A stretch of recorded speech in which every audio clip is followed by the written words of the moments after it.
Hello, so finally we're here to film one of Odhran's baby swim sessions. We're at the Osterley baby swim today. Normally we go to Wandsworth, but they've organised a special session for us where they've got permission from all the parents for us to film. So we're going to go inside and O is very excited. Check out the excited expression on his face. Excited O!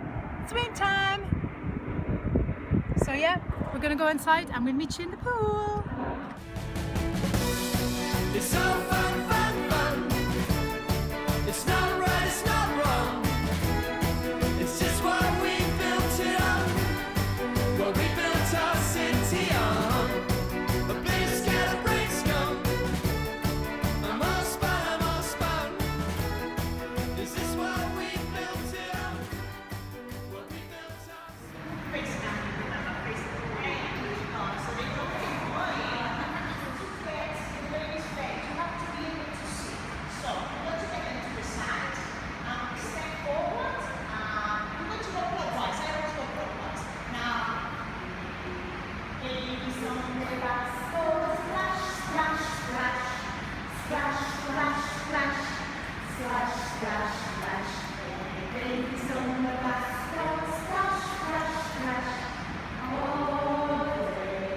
So we're here with Anna, one of the directors of Baby Swim, who's just going to tell us a little bit more about it.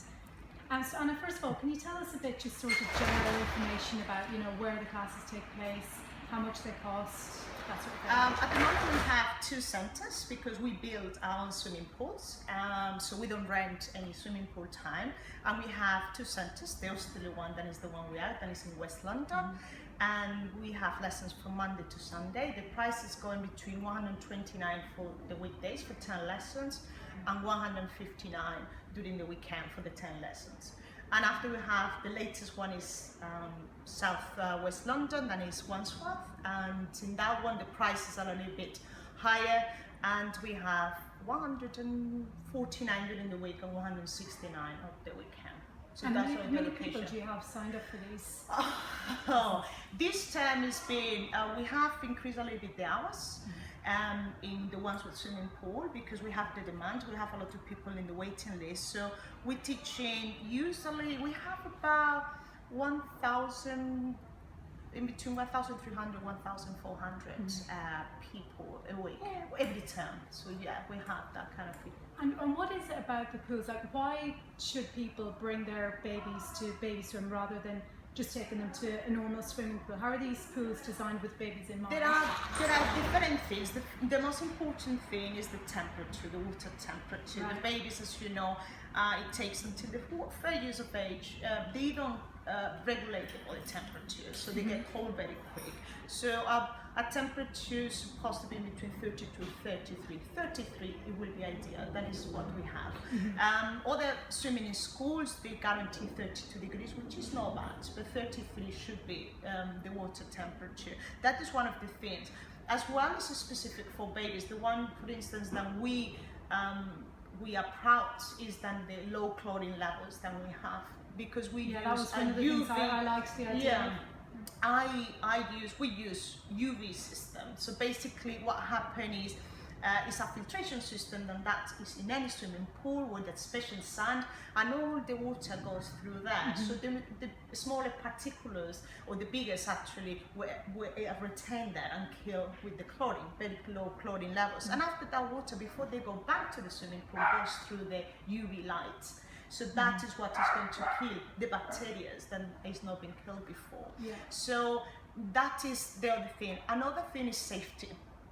When you go to a private swimming pool, that is, you have an instructor that is telling you what to do in a safe way. You don't have other people jumping or other children screaming. It's just a little bit more intimate and more relaxed for parents and babies. Yeah. And what age groups does it cater for? With us, we start at 6 weeks, which are very young, and sometimes they don't hold the whole 30 minutes because they get hungry or really tired. Yeah, he's always starving by the end of it. It's a huge exercise. It tires him out. Oh yeah. He sleeps for the rest of the afternoon. Just think about this. It's the only exercise that we do. Yeah, it's really good exercise on his back. Yeah, and the resistance of the water, and it's every time that they move their hands, their legs, it's exercising. Yeah. It's weight. It's like weight. And after we finish at 4 years of age, well, we don't take any kids up to 4 years of age. However, we're thinking to start up to 6. 4 will be for us the main age, okay? More than anything because the water temperature, as soon as they start to grow, they need to be a little bit colder, so they start to swim a little bit more and move a little bit. So in between 6 weeks to 4, exactly. Well, he started at like 14 weeks, I think that was when he started his first lesson. But what is the benefit of getting them into the pool, you know, from a younger age? How does that help? Yeah, from the youngest age, first and foremost is the parents. You are able to hold your kids in a much more relaxed, they don't wibble, they don't fight you with the holds. So you start to relax sooner with them, okay, and after you will be able to manage. When they become a little bit more difficult like to it's handle, ringing now. you will be confident enough to know how to hold them and to know what to do with them. And they actually is a good exercise for them. When the soon as you start, it's the only exercise they do. What they do, they sleep, they lie down, they don't do any physical exercise. With the swimming, what we're doing is the strength exercising. The lung capacity start to grow, okay? We working on a lot of things, social skills, and as well the moms. Okay, that is one of the things that I always like to think my lesson plan. It have to be a social environment for the moms. But it's not just the mums, is it? Because at our lesson, it's mainly dads actually who are in there. Mostly the mums are always like waiting there with the towels and the sort of practical side. But the moms are outside and they're social, they're talking. You see, when you become first-time mom, you have so many worries. Then the books tell you that it's not a book what you need. Is the talk of another mom. Is somebody that tells you, oh, my child, it happened the same, not to worry, there's nothing to worry about. They understand the lack of sleep, how it's affecting you, your change of social life, your social life had changed all of a sudden. So all those kind of things, it really helps to the support group. He loves looking at the other babies in the group, you know, when they're just in the pool and stuff. He loves having a good nose around. So you go a little bit early and watch for the viewing area? It's fine as well. One of us, we kind of, Richy and me sort of argue about who gets to go into the pool with them. But it's quite, like you said, the social aspect. It's nice as well because when Richy's mum was down, she got to go into the pool with them. And it is quite a nice experience, something to do with your baby. We have a lot of parents that they switch, for instance. The only thing I always tell them is they have to talk. And the bath time will be the perfect time to talk about the holes they have learned that week, what they found difficult, what they know the baby don't like, what they like the most, if they like a song during the swimming, so this kind of things. It's communication. And again, you know, you get the parents closer in a way. And how do you think, will they go, say if they start from 6 weeks right up to 4 years, what sort of progress do you expect that their babies to make? The progress is that on baby swim series, then it's up to 2 years of age. Basically, let's start kids are not able to learn how to swim. What do we understand as swimming? Okay, crawling until they are 3 years of age, or because they don't have the motor skills, coordination levels, or the strength needed to do a proper swim. However, they swim underwater and they're able to surface and breathe and go. So they move from one point to another one, no problem, and they rescue themselves. So what we try in the baby swim series up to 4 or 5 is to get the parents really confident enough. So from there they start to allow the kids to let go, to be more independent. That's the hardest part. The kids want to do it, but the parents don't allow them. So when parents ask me, when my child will start to swim, when you allow them, when you let them go, when you allow them to show you how they're able to surface by themselves with a little bit of help, you're always there with them, so they're safe. The only thing you just let them go to show you how clever they are, because they learn very quick. Now we're going to carry on singing, and we're going to get them up and down in a deep, very slow, very slow.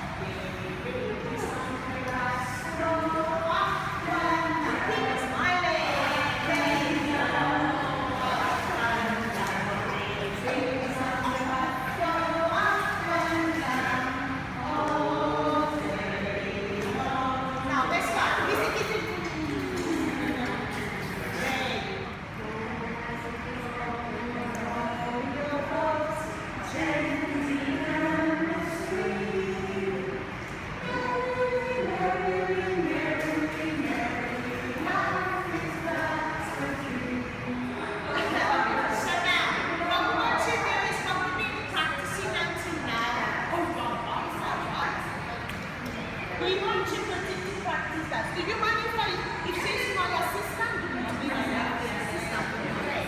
But to get to know what is my son.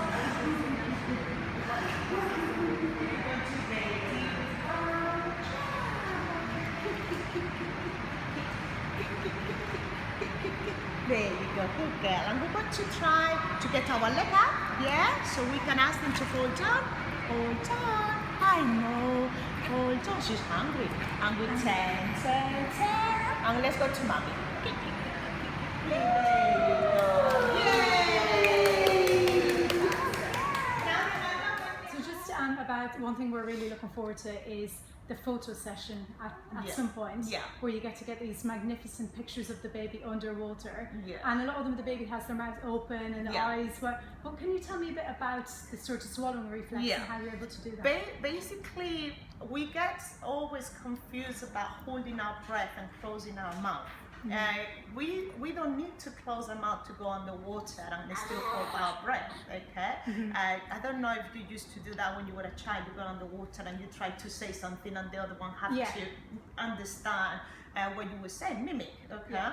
So that's what happened with children, okay? The gag reflex is the one will allow them, and it's up to 9 months, to hold their breath. That doesn't mean that they close their mouth, but they still their epiglottis will close. So any water that when they come to the surface going will not go to the lungs, will go to the tummy. Right. Okay. So that is what the gut reflex is. You start to notice a bubble. You know, sometimes as an instructor, I usually go underwater to have a look at things, and the photographer as well will be looking. And you have a small bubble coming in. That means that you start breathing, and it's the time to get them out. We have already, with all these years of photography, and Phil have 17 years as underwater photography, wildlife, and with kids as well. We now know how many flashes basically we need until the kids start breathing again, and you have to bring them up, okay? So they learn as well very quick. Although they have the reflex, they start to understand and learn with the cueing that we give them, because they start to associate the melody and the wording that we give them with holding their breath. So they are good, and the open eyes, they just how long do they actually do the lessons before the we usually recommend at least one level 1. However, so that's 10 classes. However, I have parents that have come to me and said, look, I would like to do it now, because to be honest, this would be perfect. But sometimes the parents are the ones that are not ready. Okay. Because even we had the lesson where the first one where you have to dunk them under the water, and you're kind of going, I know, it's very emotional. And it's when on the photo shoots, it changes a little bit, because you have your kids under by themselves. I'm the one who usually do the photo shoot, so I will put them under, let them go, hold them, and bring them back to the parent in a relaxed manner. The parents need to be really relaxed, and the children as well. So I always ask the parents to please ask the instructor or call the office and talk to me if it's necessary to know if the kids are ready. I prefer not to have kids that are struggling already with the swimming in the photo shoot. It's not worth it. They're not going to enjoy it. It's not worth it. No, you want to have a crying baby. A photo of a crying baby. You want photogenic, smiling baby. As well, parents, they see all those lovely photos. It might be one of 25, but you have just one. And sometimes the kids are start to get tired, or they're hungry, and they don't cooperate as much. But the photographer and I will usually feel, and I will usually say, look, you have already the one. You already have the one, so let's cut it. You know, you need to be safe, and we try to be that. There's actually the final thing I wanted to ask you was about safety, because one of the reasons I haven't actually signed Odhran up for any other baby classes, but this one from before he was born, I was like, I want to get him swimming as early as possible. And one of the main reasons for that was because of the safety aspect. I want him to be able to swim at a young age, so I know that when he goes on school trips or where he's anywhere, I feel confident that he's a swimmer. Because I read on your website as well that the kind of accident rate. It's one of the thirds, it's like the third main cause in the of water, child accidental death is drowning. Yes, but With this one, we need to realize that even if they go swimming and they learn swimming, the kids need to be supervised at all the time. Yeah. Most of the time, the kids will give you, when they learn how to survival skills, okay, then we teach and they become confident, they are able to float on the back and to feel relaxed and give you enough time to save them. However, they don't supposed to go to that point. Okay, Yeah. kids needs to be supervised. Needs to be supervised all the time in the water. But what they give the swimming is to give you enough time to save them. And some of them they save themselves by going swimming on the back to the surface and to the pool side. Yeah. The parents are more and more aware, especially in the UK, because the number of adults that are not confident in the water in the UK, or even don't know how to swim, they don't want that for their children. Yeah. So it's very important, and it's a fun activity. Yeah. Water, I always say to them, is a fun environment, but it needs to be safe. Okay? And it is that relaxation thing, isn't it? Yeah, So but much easier. if, although you are more relaxed, you shouldn't not check on them, okay? Because if, for instance, we don't use armbands because I don't think it gives a false security that you don't have. And parents think that because they have that, they are okay, but they can deflate, it could be a lot of problems and the kids don't know what to do. So it's always, the best safety is to keep an eye on your children when you are around water, definitely. Great. Well, hopefully you'll be doing the lengths of the pool by the time you're 4. Yeah. What do you think? 9 meters. Thanks for having a chat with us, Anna. You're welcome. Humpty Dumpty sat on the wall. Humpty Dumpty had a great fall. I'm going to jump, I'm going to jump forward. So we hold the weight and jump. And we're going to kick. Humpty Dumpty had a